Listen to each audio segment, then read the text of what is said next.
Hello everyone, আসসালামু আলাইকুম। Welcome back to my YouTube channel the notebook blog. এই ভিডিওটা হচ্ছে বেশ কয়েকদিন আগের ভিডিও। সেদিন ছিল আমার জীবনের ছোট একটি সফলতা পাওয়ার দিন। আর সেই উপলক্ষেই আমি পরিবারের সদস্যদের জন্য ছোট্ট পরিসরে কিছু খাবারের আয়োজন করলাম।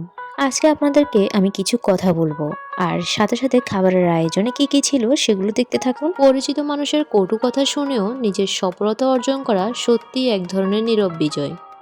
জীবনের পথে চলতে গিয়ে অনেক সময় সবচেয়ে কাছের বা পরিচিত মানুষগুলোর কাছ থেকেই কটু কথা শুনতে হয়। কেউ বলে তুমি পারবে না, কেউ হাসি তামাশা করে, আবার কেউ নিজের অজান্তেই মন ভেঙে দেয়। সেই কথাগুলো আঘাত করে আত্মবিশ্বাস নড়বড়ে হয়ে যায়। তবুও কেউ কেউ থেমে যায় না। এই মানুষগুলো কটু কথাকে অপমান হিসেবে নয়, শক্তি হিসেবে ব্যবহার করে। তারা বোঝে সবাই তাদের স্বপ্ন বুঝবে না, সবাই তাদের লড়াই দেখবে না, তাই তারা চুপচাপ নিজের কাজ করে যায়। দিনের পর দিন পরিশ্রম, ধৈর্য আর আত্মবিশ্বাস নিয়ে এগিয়ে চলে। এক সময় ছোট হলেও একটা সফলতা আসে। সেই সফলতা শুধু লক্ষ্য পূরণের নয়, নিজের উপর বিশ্বাস জয়েরও। তখন আগের কটু কথাগুলো আর কানে বাজে না, বরং মনে হয় সেগুলো ছিল এগিয়ে যাওয়ার অনুপ্রেরণা। পরিচিত মানুষের কটু কথা উপেক্ষা করে সফল হওয়া মানে নিজেকে প্রমাণ করা নয়, নিজেকে খুঁজে পাওয়া। কারণ সত্যিকারের সফলতা আসে তখনই যখন অন্যের কথার ঊর্ধ্বে উঠে নিজের স্বপ্নকে আঁকড়ে ধরা যায়। আজকে আপনাদেরকে এই কথাগুলো বলার একটাই কারণ আমার এই ছোট সফলতার পেছনের গল্পটা যে কতটা ভারী তা হয়তো আজকে আপনাদেরকে আমি 2-4 কথায় বোঝাতে পারবো না। আমার এই কথাগুলো আসলে তারা উপলব্ধি করতে পারবে যারা জীবনে কোনো একটা জায়গায় ব্যর্থ হয়েছে, কারণ তারাই জীবনের আসল মানুষগুলোকে চিনেছে। মানুষের যে মুখোশের আড়ালে কত রকমের চেহারা থাকে তা আপনি বিপদে না পড়লে কখনোই চিনতে পারবেন না। যে সকল মানুষ অন্যের যন্ত্রণা নিয়ে, অন্যের ব্যর্থতা নিয়ে, অন্যের কষ্ট নিয়ে, দুর্বলতা নিয়ে হাসি তামাশা কটু কথা বলে, এই মানুষগুলো আসলে পশুর থেকেও নিকৃষ্ট। অনেকগুলো কথা বলে ফেলেছি। যদি কারো গায়ে চুলকানি হয় আমার কথাগুলো শুনে, তাহলে সরি। আমি আসলেই আপনাদেরকে উদ্দেশ্য করেই কথাগুলো বলেছি। আর যাদের চুলকানি হবে না তাদেরকে আমি এই কথাগুলো বলি নাই। যারা আমার পিছনে লেগেছেন, আমার খারাপ সময় আমার পিছনে কটু কথা বলেছেন, আমাকে নিয়ে সমালোচনা করেছেন, পর্দার আড়ালে হাসি তামাশা করেছেন, তাদেরকে উদ্দেশ্য করে কথাগুলো বলেছি। এবার চিন্তা করেন আসলে আপনারা কে কি করেছেন। যদি আপনারা কেউ কিছু না করে থাকেন তাহলে আপনাদের গায়ে চুলকানি হবে না। আর যারা বলেছেন করেছেন, আমি তাদেরকে মানুষই মনে করি না।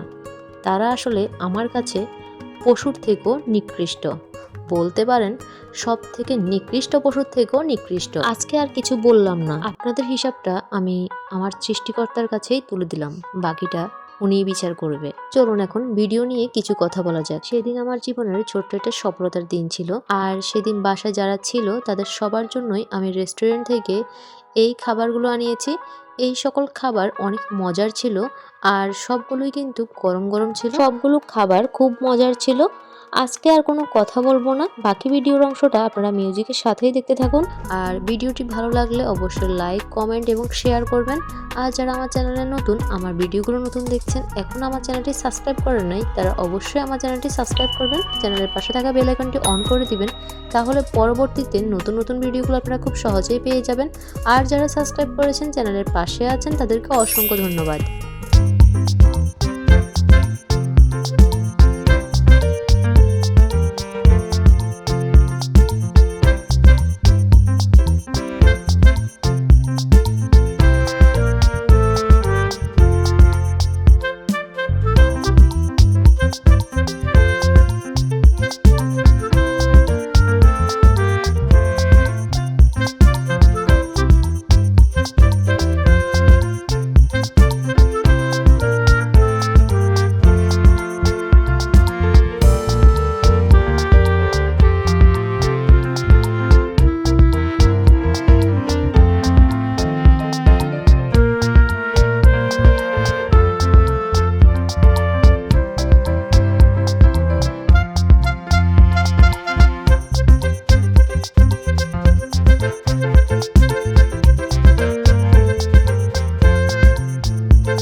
সম্পূর্ণ ভিডিওটি দেখার জন্য সবাইকে অসংখ্য ধন্যবাদ।